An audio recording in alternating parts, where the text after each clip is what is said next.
বা ৰাজ্যিক নেতৃত্ব তেওঁলোকক ধৰি আহিব? ইয়াত দুটা কথা। জিতেন্দ্ৰ সিং ডাঙৰীয়া অসমৰ ইনচাৰ্জ হোৱা কেইবছৰ হ'ল? 6 বছৰ হ'ল।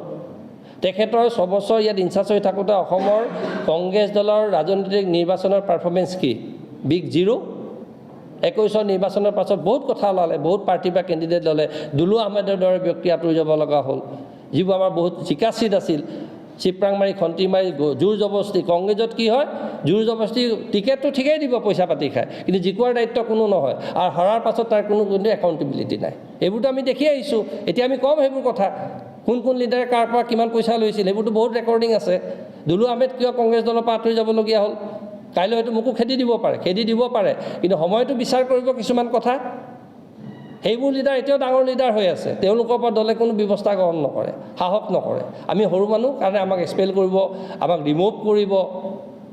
কিন্তু কংগ্ৰেছটো এটা কথা স্পষ্ট কথা, মোৰ কংগ্ৰেছ কৰ্মীসকলক এটা কথা কৈছোঁ, কংগ্ৰেছটো কাৰো বাপেকৰ সম্পত্তি নহয়। আমি নিজৰ দলৰ মজিয়াৰ ভিতৰত থাকি আমাৰ হকৰ কাৰণে, আমাৰ ন্যায়ৰ কাৰণে আমি কিন্তু ফাইট কৰি যাওঁ। কোনোবাই কৰে লগ দিয়ে নিদিয়ে মই নাজানো, কিন্তু মই ফাইট কৰিম।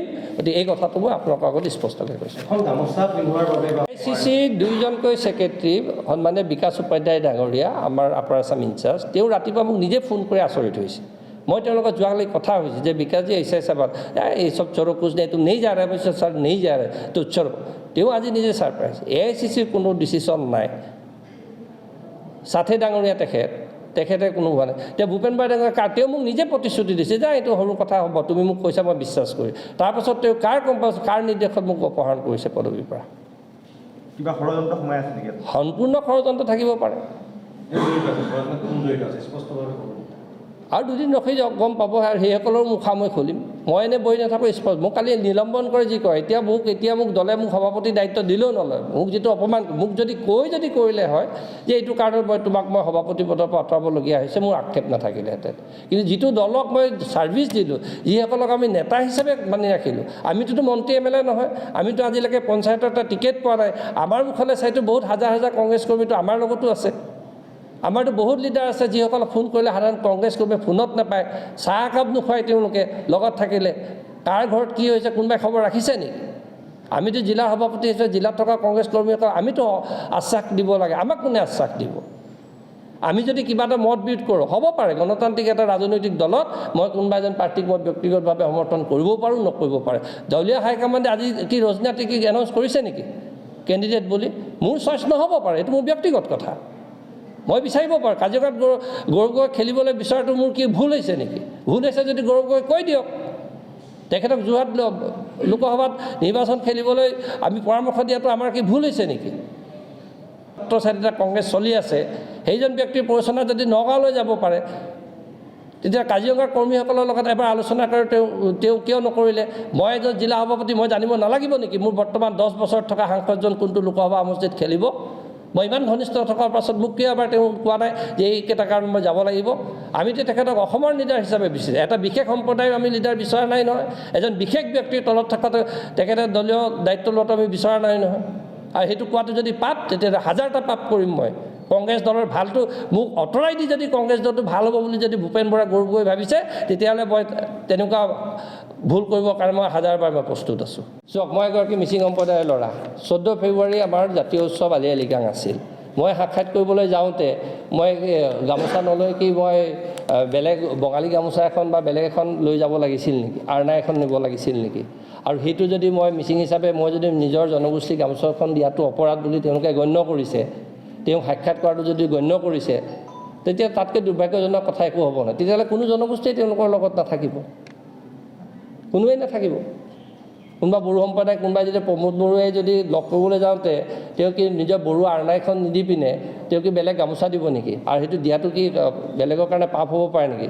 চাহ জনগোষ্ঠীৰ কোনোবা এজন ব্যক্তিয়ে যদি কাৰোবাৰ এজন মুখ্যমন্ত্ৰীক লগ কৰিবলৈ যাওঁতে তেওঁলোকৰ পৰম্পৰাগত গামোচাখন দিয়াটো অপৰাধ হ'ব পাৰে নেকি? আৰু সেইটো যদি অপৰাধ হয়, তেতিয়াহ'লে আৰু তাততো ক'বলগীয়া একো নাথাকে। আৰু মই ভাবোঁ এইটো কোনো ইছ্যুৱেই নহয়, সেইটো ইছ্যু ক্ৰিয়েট কৰিছে।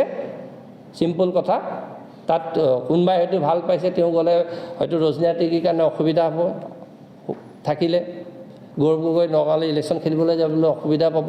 কাৰণ আমি সেই কথাখিনিতো আমি কমেই, যিটো সত্য কথা কমেই। আমি আজিও বিচাৰিছোঁ তেওঁ কাজিৰঙাত খেলক, তেখেতক ইয়াৰ ৰাইজে জিকাব। তেওঁ নহ'লে যোৰহাট খেলক, উজনি অসমত খেলক, তেখেতক জিকাব। আৰু মই কৈছোঁ তেওঁক যে আপুনি খেলক ইয়াত, পলিটিক্সত জিকা হাৰা থাকিব। কিন্তু তেওঁ যদি লিডাৰ হয়, তেওঁক যদি ৰাজনৈতিকভাৱে যদি হিমন্ত বিশ্ব শৰ্মাই যদি ডিলিমিনেশ্যন কৰি আঁতৰাইছে, তেওঁ চেলেঞ্জ হিচাপে কাজিৰঙাত খেলি দেখাই দিয়ক। তেওঁ লুকাই চুৰকৈ কিয় যাব লাগে? ৰকিবুল হুছেইনৰ তেওঁ ভৰিত ধৰিবগৈ লাগে? তেওঁ অসম আৰু অসমীয়া তৰুণ গগৈ ডাঙৰীয়া যদি তেজ আছে, আহোমৰ যদি তেজ আছে, তেতিয়াহ'লে উজনি অসমৰ পৰা প্ৰতিদ্বন্দ্বিতা কৰক। উজনি অসমৰতো চব মানুহে বিচাৰি আছে তেখেতক। লাহে লাহে বেলেগৰ ৰক্ত সঞ্চাৰিত হৈছে ভিতৰত, আৰু 2024 পাছত গম পাব তেওঁ তাৰ সোমাব, তেওঁ নিজে উত্তৰ দিব লাগিব। গৌৰৱ গগৈ ডাঙৰীয়া, আপোনাৰ লগত চাহৰ দৰে আছোঁ, আপোনাক আমি অসমৰ উজ্জ্বল ভৱিষ্যত বুলি ভাবিছিলোঁ। কিন্তু আপুনি এই বিপদৰ সময়ত আপুনি মোক ৰক্ষণাবেক্ষণ নহয়, আপুনি কাৰ প্ৰৰোচনাত কিয় আপুনি মোক আপোনাৰ অনুমতি নোলোৱাকৈ, আপোনাৰ লগত পৰামৰ্শ নকৰাকৈ ভূপেন বৰা ডাঙৰীয়াৰ ইমান মেৰুদণ্ড হোৱা নাই মোক যে দলৰ সভাপতি পদৰ পৰা আপুনি অপসাৰণ কৰিব। কিন্তু মই আপোনাক এটা প্ৰশ্ন কৰিব বিচাৰোঁ, যদি মই একে দুখত অপৰাধী, তেতিয়াহ'লে আপুনি যিগৰাকী ৰজনীয়া তিৰ্কীক আগন্তুক লোকসভা নিৰ্বাচনৰ কাৰণে কাজিৰঙা সমষ্টিৰ পৰা আপুনি প্ৰক্ষেপ কৰিছে, সেইজনক কিয় আপুনি বহিষ্কাৰ কৰিব লাগিব?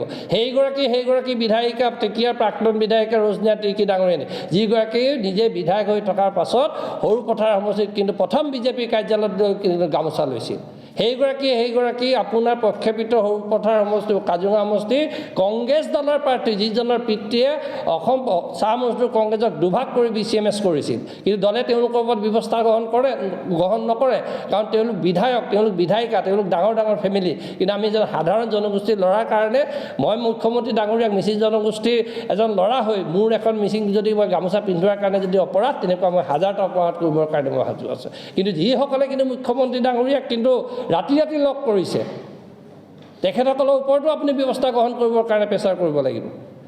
আজি কেইবাজনো বিধায়ক গুচি গ'ল, কমলাক্ষ দেৱ, পুৰকেশ্বৰ, বসন্ত দাস আৰু কেইবাজনো লাইনত আছে বুলি জানো, আৰু বহুতে ভিতৰি অংক কৰি আছে। তেখেতসকলৰ ওপৰত আপোনালোকে কঠোৰ ব্যৱস্থা গ্ৰহণ কৰিবৰ কাৰণে আপোনালোকৰ সাহস নাই, কিন্তু সাধাৰণ জিলা সভাপতিক দায়িত্বৰ পৰা অপসাৰণ কৰিবৰ কাৰণে আপোনালোকৰ সাহস আছে। আমি কি আপোনাক কাজিৰঙা সমষ্টি বা যোৰহাট লোকসভা সমষ্টিত কংগ্ৰেছ দলৰ প্ৰাৰ্থী হিচাপে বিচৰাটো আমাৰ অপৰাধ নেকি?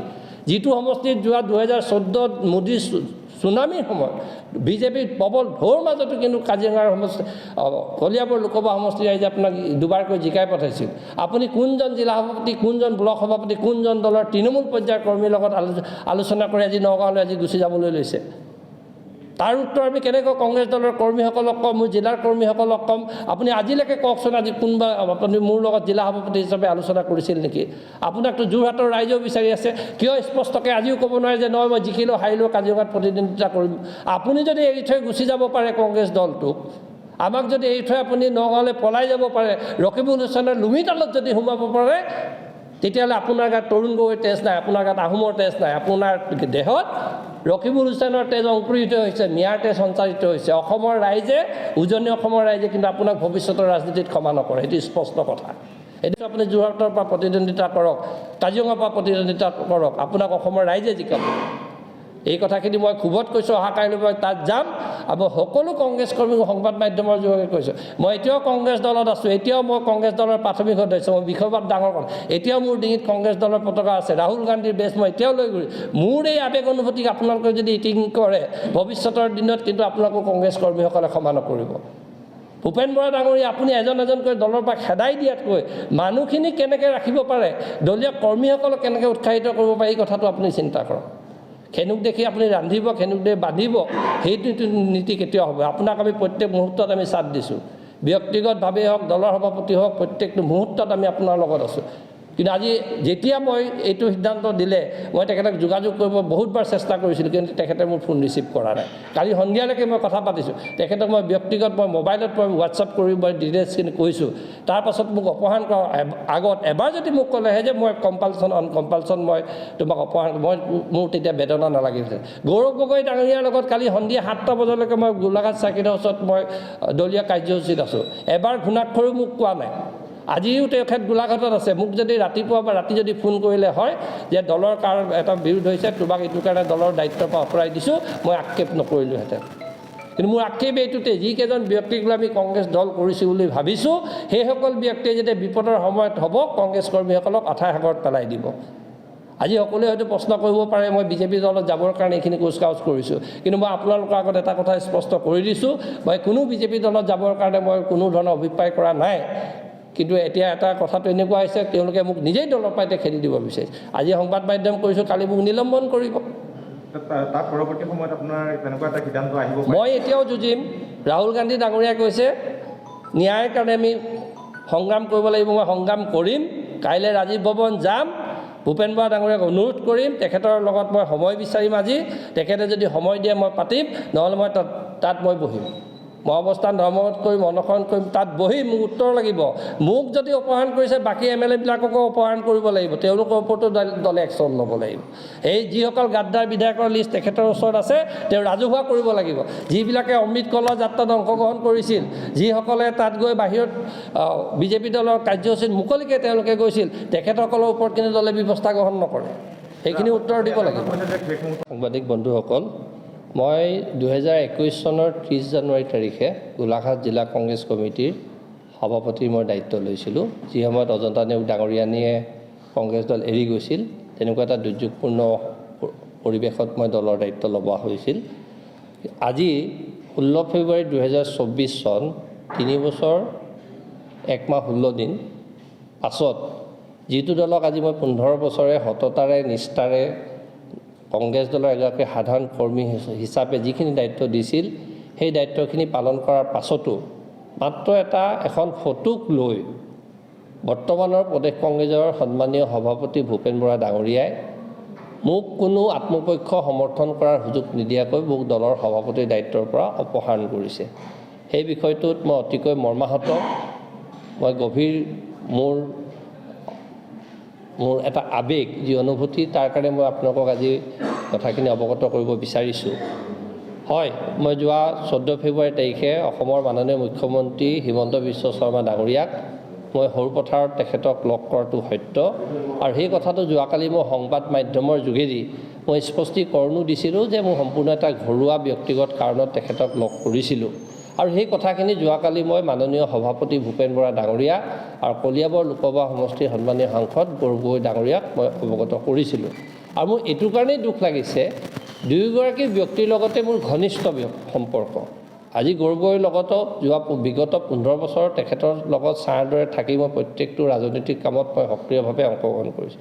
দুয়োগৰাকী ব্যক্তিক জনোৱাৰ পাছত, দুয়োগৰাকীয়ে মোক নিশ্চিতি দিয়াৰ পাছত আজি হঠাৎ পুৱা 9টা বজাত বিপুল গগৈ ডাঙৰীয়া, আমাৰ প্ৰশাসনিক সাধাৰণ সম্পাদক সাংগঠনিক, তেখেতে এখন মোলৈ পত্ৰ প্ৰেৰণ কৰিছে, যিখন পত্ৰত স্পষ্টভাৱে উল্লেখ আছে যে আপোনাক দলৰ গোলাঘাট জিলাৰ সভাপতি পদৰ পৰা অব্যাহতি দিয়া হৈছে আৰু 72 ঘণ্টাৰ ভিতৰত আপুনি ইয়াৰ উত্তৰ দিব লাগিব যে কিয় আপোনাক দলৰ পৰা নিলম্বন কৰা নহয়। এতিয়া প্ৰথম মোৰ কথাটো প্ৰশ্ন হ'ল, মাননীয় সভাপতি ভূপেন বৰা ডাঙৰীয়া, আপুনি যদি গোলাঘাট জিলাৰ সভাপতি দাদুতাইৰ দৰে এগৰাকী কৰ্মীক যদি বহিষ্কাৰ কৰি কংগ্ৰেছ দলটোক উদ্ধাৰ কৰিব পাৰে, তেতিয়াহ'লে মই আপোনাৰ এই নিৰ্দেশ মই পালন কৰিবৰ কাৰণে হাজাৰবাৰ প্ৰস্তুত আছোঁ। কিন্তু এটা প্ৰশ্ন হ'ল, মোক যিদৰে মাননীয় মুখ্যমন্ত্ৰী হিমন্ত বিশ্ব শৰ্মা ডাঙৰীয়াৰ লগত এখন ফটো ভাইৰেল কৰাৰ কাৰণে মোক আজি দলৰ দায়িত্বৰ পৰা অপসাৰণ কৰিছে, মোৰ লগতো এনেকুৱা বহুত ফটো আছে। অহাকাইলৈ মই আপোনাক লগ কৰিবলৈ ৰাজীৱ ভৱনত গৈ আছোঁ। এখনকৈ ফটো মই সংবাদ মাধ্যমক দিম। সেইসকল ব্যক্তি নেতাকো কিন্তু আপুনি দলৰ পৰা, তেওঁলোকৰ দলীয় পদবীৰ পৰা, দায়িত্বৰ পৰা আপুনি অপসাৰণ কৰিব লাগিব। কাৰণ কংগ্ৰেছ দলটো কোনো এজন ব্যক্তিৰ, আপোনাৰ কোনোবা এগৰাকী সাংসদৰ, কোনোবা ডেপুটি লিডাৰ কাৰো পৈতৃক সম্পত্তি নহয়। আমাৰ দৰে কংগ্ৰেছ কৰ্মীসকলে যিসকলে বিভিন্ন ঘাত প্ৰতিঘাত কৰাৰ পাছত আমি যিসকলে কংগ্ৰেছ কৰি আছোঁ, দলৰ মজিয়াত যেতিয়া আমি অন্যায় দেখিছোঁ, দলৰ মজিয়াত যেতিয়া আমি সুবিচাৰ কৰিছোঁ, তেতিয়া কিন্তু আপুনি পদক্ষেপ গ্ৰহণ কৰা নাই। যি সময়ত ৰাজ্যসভাৰ নিৰ্বাচনত দলৰ কেইবাজনো বিধায়কে ক্ৰছ ভোট কৰিলে, উপৰাষ্ট্ৰপতি নিৰ্বাচনত এগৰাকী সাংসদ অনুপস্থিত আছিল, কেইবাজনো বিধায়কে ক্ৰছ ভোট কৰাৰ পাছত আপোনাৰ হাতত সেইসকল গাদ্দাৰ বিধায়কৰ লিষ্ট থকা বুলি অসমৰ সংবাদ মাধ্যমক কোৱাৰ পাছতো আজিলৈকে তেখেতৰ ওপৰত আপুনি কি ব্যৱস্থা গ্ৰহণ কৰে তাৰ উত্তৰ কিন্তু মোক দিব লাগিব। এই ক্ষোভখিনি অকল মোৰ কাৰণে নহয়। মই যদি হিমন্ত বিশ্ব শৰ্মা ডাঙৰীয়াক লগ কৰাৰ কাৰণে যদি মই দায়ী, তেতিয়াহ'লে যিসকলে ৰাতি অকলে গৈ লগ কৰে, আমাৰ হাততো তথ্য আছে, যিসকল ডাঙৰ নেতা, ডাঙৰ বিধায়ক, যিসকল ডাঙৰ পদবীত আছে, যিসকলে মনে গোপনে কথা পাতে, সেইসকলৰ তথ্য কিন্তু কাইলৈ গুৱাহাটীত গৈ ৰাজহুৱাকৈ ফাদিল কৰিম। তেতিয়া আপুনি কি ব্যৱস্থা গ্ৰহণ কৰে তাৰ উত্তৰ দিব লাগিব। সাধাৰণ কৰ্মী হিচাপে কওঁ, সভাপতি ভূপেন বৰা ডাঙৰীয়া আপোনাৰ লগত এতিয়া 3গৰাকী সাংসদ, গৌৰৱ গগৈ ডাঙৰীয়া, আব্দুল খালেক ডাঙৰীয়া আৰু প্ৰদ্যুৎ বৰদলৈ। প্ৰদ্যুৎ বৰদলৈকে আমি সকলোৱে শ্ৰদ্ধা কৰা এজন ভাল ব্যক্তি, যিজন ব্যক্তিয়ে 5টাকৈ সংসদীয় সময় বিজেপি দলত থকাৰ পাছত সেইটো সমষ্টি উদ্ধাৰ কৰিছিল। সেইজন প্ৰদ্যুৎ বৰদলৈক আজি এজন বিশেষ প্ৰভাৱশালী কংগ্ৰেছ দলৰ নেতা, নাম নকলেও গম পাইছে, মই স্পষ্ট কৈছোঁ, ৰকিবুল হাছানে কৈছে। ৰকিবুল হাছানে প্ৰদ্যুৎ বৰদলৈক মাতি আনিছিলে, জিকি 6 মাহত কাজিয়া কৰিলে। কাইলৈ গৌৰৱ গগৈক কৰিব 6 মাহত, গৌৰৱ গগৈ নবাদনী যদি জিকিলে 6 মাহৰ পাছত ৰকিবুল হাছান আৰু গৌৰৱ গগৈ কাজিয়া হ'ব। আজি প্ৰদ্যুৎ বৰদলৈৰ যি অৱস্থা হৈছে গৌৰৱ গগৈ হ'বলৈ গৈ আছে, এজন শুভচিন্তক হিচাপে কৈ আছোঁ। আৰু অসমৰ ৰাজনীতিত আমি সেইটোৱে দেখি আছোঁ। আব্দুল খালেক ডাঙৰীয়া বৰপেটা, তেখেতে ধুবুৰী, তেখেতৰ ঘৰ ধুবুৰী লোকসভা নাম হৈছে। ৰকিবুল হাছানে চামগুৰি পৰা গৈ ধুবুৰীত ইলেকশ্যন খেলাৰ কি যুক্তি আছে? তেওঁ কিয় তাত ব্লক কৰি দিলে? আব্দুল খালেক প্ৰদ্যুৎ বৰদলৈৰ ছিটটো কিয় ব্লক কৰিলে? তেতিয়া চামগুৰি সমষ্টিৰ পৰা ৰিজাইন দি লওক, আৰু মই যদি হাৰোঁ তেতিয়াহ'লে নিৰ্বাচন চামগুৰি সমষ্টি মই বিধায়ক হৈ নাথাকোঁ বুলি ৰাজহুৱাকৈ ঘোষণা কৰক। কিয় প্ৰদ্যুৎ বৰদলৈ আৰু আব্দুল খালেকক তেওঁ বিত্ৰয় কৰিছে? তাত ভূপেন বৰাই কিয় মাত নামাতে? আমি সৰু এটা কাম, মোৰ ভুল হৈছে, ভুল এইটো কাৰণে কৈছোঁ, হয় মই যাব নালাগে। মই তেতিয়াও কৈছোঁ, মই জিলা সভাপতি হিচাপে যোৱা, মই এজন সাধাৰণ নাগৰিক হিচাপে উইথ প্ৰায়ৰ এপইণ্টমেণ্ট লৈহে তেখেতক মই গৈছোঁ, মোৰ এটা ব্যক্তিগত কামত। মোৰ সেইটোৱে যদি অপৰাধ, তেনেকুৱা অপৰাধটো বহুত ডাঙৰ অপৰাধ কৰি আছে, তেওঁলোকৰ ওপৰত ব্যৱস্থা গ্ৰহণ কৰাৰ সাহস কিয় নাই? আৰু দলীয় নেতৃত্বই সকলো জানে, AICC লিডাৰসকলে নাজানে নেকি কোনে কি কৰি আছে? আপুনি যিহেতু যথেষ্ট গণতান্ত্ৰিকভাৱে যিখিনি মোক সুবিধা মোক সংবিধানে দিছে, দলৰ সংবিধানে দিছে, সেইখিনি মই চব কৰিম। তাৰ পিছতো যদি এনেধৰণৰ একেই ঘটনা ঘটি থাকে, বিজেপিমুখী হোৱাৰ বা অন্য দললৈ যোৱাৰ কিবা চিন্তা? ইয়াত কোনো বিজেপিমুখী AGP-মুখী কোনো কথা নাই। মই মোৰ দলৰ ভিতৰত থাকি মই ফাইট কৰিম, অকল এইটো মোৰ ফাইট নহয়। মোৰ দৰে বহুত প্ৰায় তেনেকুৱা হাজাৰ হাজাৰ কংগ্ৰেছ কৰ্মীয়ে কিন্তু এই একেখিনি কথাৰ কাৰণে তেওঁলোকৰ মনত পুঞ্জীভূত যিখিনি ক্ষোভ, আজি মই এগৰাকী সভাপতি হিচাপে অপৰাহিত হ'লেও মই ক'ব পৰাৰ মোৰ হতাশ আছে। বহুতে এইখিনি কথা ক'ব নোৱাৰে, তেওঁলোকৰ বহুত ক্ষোভ আছে, অকল মোৰ ক্ষোভ নহয়। আপোনালোকে বহুত এনেকুৱা পায়। আজি যোৱাকালিৰ পৰা মোক হাজাৰৰ ওপৰত মোৰ কৰ্মী ফোন কৰি আছে, কৈছে যে দাদা কি হৈছে? মই সাধাৰণ এটা কামৰ কাৰণে যদি এনেকুৱা গুৰু অপসাৰণ কৰে তেতিয়াহ'লে মই কি কৰিম? কৈছে নহয় দাদা, আপুনি কথাখিনি আমাৰ হাইকমাণ্ড কোন? আমাৰ হাইকমাণ্ডটো ভূপেন বৰা। মইতো ভূপেন বৰাকে চিনি পাওঁ, মই ভূপেন বৰাক কম সুধিম আপুনি এইটো কাম মোক কি কৰিলে? কালিতো আপুনি কৈছিলে যে একো নকৰোঁ বুলি। দাদা ইয়াৰ মাজতে